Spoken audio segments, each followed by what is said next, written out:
Hello guys, welcome back to healthy dose. आज मैं आपको बताने वाली हूँ सर्दियों के ऐसे 4 सुपर फूड्स जिनको खाने से आपकी हेल्थ अच्छी रहेगी, आपकी इम्यूनिटी बहुत अच्छी हो जाएगी।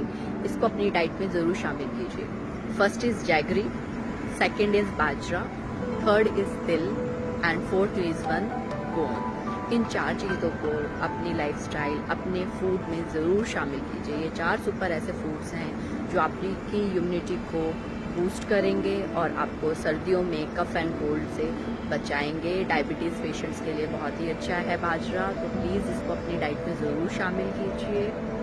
Thank you.